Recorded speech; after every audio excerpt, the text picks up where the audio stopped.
What does it mean to be strong? Hello, everyone. Welcome to another episode of Matters That Matter. I'm Simran, and I'm in a conversation with my mentor, Susie Singh.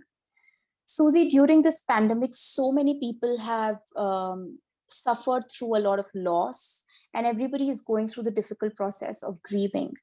And when we are grieving or when we go through some kind of loss, we often told to be strong, and that can feel very dismissive to people, or it's very misunderstood. People don't understand when they're told this. What does it mean? So I want you to elaborate and talk a little bit about what does it mean to be strong? What does this even mean? I think strength is terribly misunderstood as a quality. And somehow it's got associated only with the masculine representation of strength, which really means that nothing can touch me and I am not hurt by anything. I am brave enough, I'm courageous enough. And I think strength in this seeks parlance from being on a battlefield and remaining untouched somehow. Whereas the true essence of strength, particularly in the context of grief and grieving, stems from the feminine aspect of strength, which requires inner strength in the real sense. So when we talk about being strong, it does not mean be strong so that the grief does not touch you, the grief does not affect you, you don't cry, you don't express your vulnerability.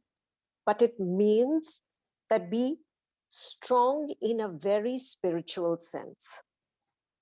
And there are 5 qualities that I think are associated in this context. The first one is having integrity. This really means being true to your own self. So if you're feeling completely devastated, if you're feeling shattered, if you're feeling like your life has fallen apart, and if you're pretending like, no, I'm okay, I can go on, I'm not going to break down and cry, then you are not being honest to your own self. You're not honoring your own grief. And therefore, being strong here really means having the integrity to honor your distressing emotions, being willing to cry, being willing to feel the pain of being shattered, not shying away from it, not pretending like it doesn't exist, not burying it deep inside so that you don't feel it. Most people, in fact, are terrorized at coming in touch with or connecting with their grief. So we can see real strength is having the courage to face that terrible devastation inside of you. Mm-hmm. And which is the second quality that correlates with strength, is the courage to face something that we normally try to escape. And a lot of our difficult emotions, vulnerable emotions, are very, very hard to be with. It's very hard to endure the feeling of helplessness in the face of death, the feeling that my life is never going to be the same, the feeling that I am never going to be able to hold and hug the person who has left me and gone, the feeling that there is no semblance of normal in my life anymore and may never be in the manner that I have known it. So in a sense, it's like dying to everything that is familiar and known to you. And to be able to deal with that requires courage. To be able to stand in the face of that needs courage. The third quality is fortitude, which really means that we need to develop the fortitude, which is emotional and mental strength in the face of adversity to deal with what we have been struck with, that loss, the loss of attachment, the loss of love, the loss of support, the loss of identity. because those are the things that you're really grieving. When we say that we are grieving a parent, if I lost my mother, in the truest sense, what I'm saying is I've lost the love of my mother. I've lost the care of my mother. I've lost the connection I shared with her.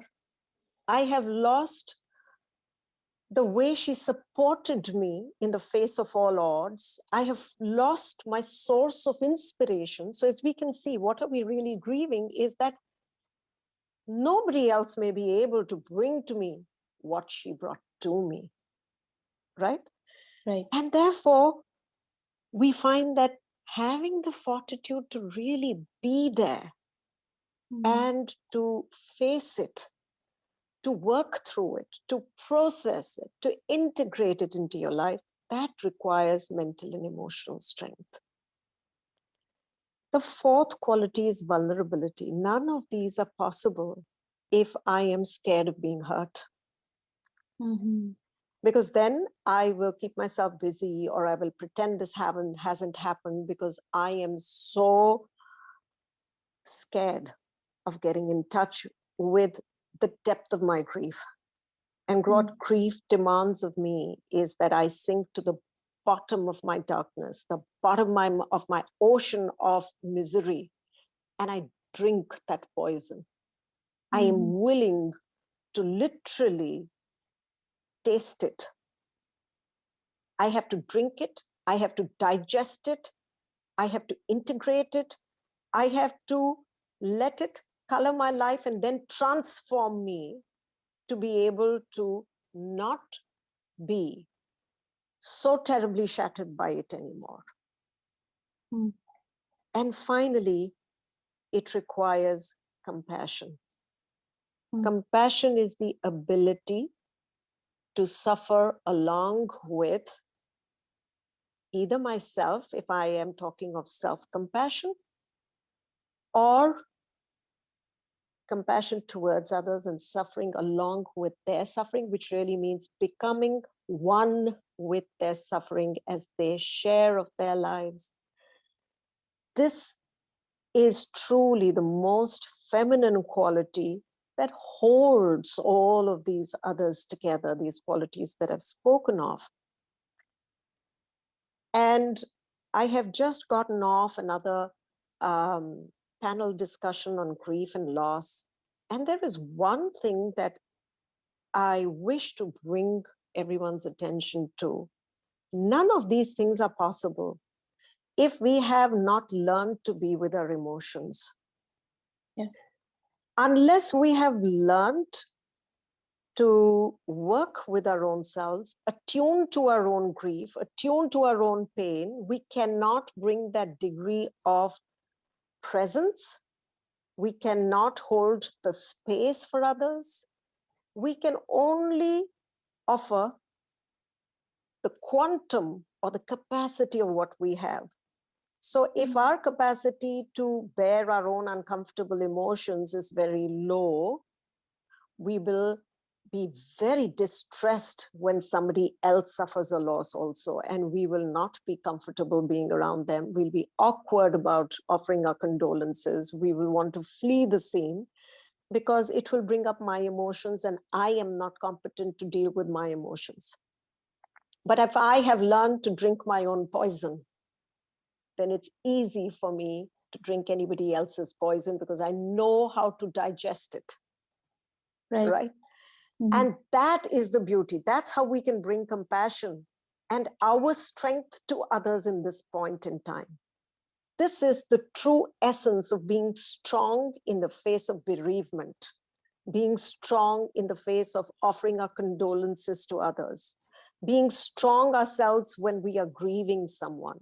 So whether it is grief, grieving, or grievers that we are addressing, being with, holding space for, these are the 5 qualities that I would request people to work with, to cultivate, to expand, so that they can bring the fullness of their essence to bring support, love, and healing energy to the people that they are offering or extending their space to at these very difficult times.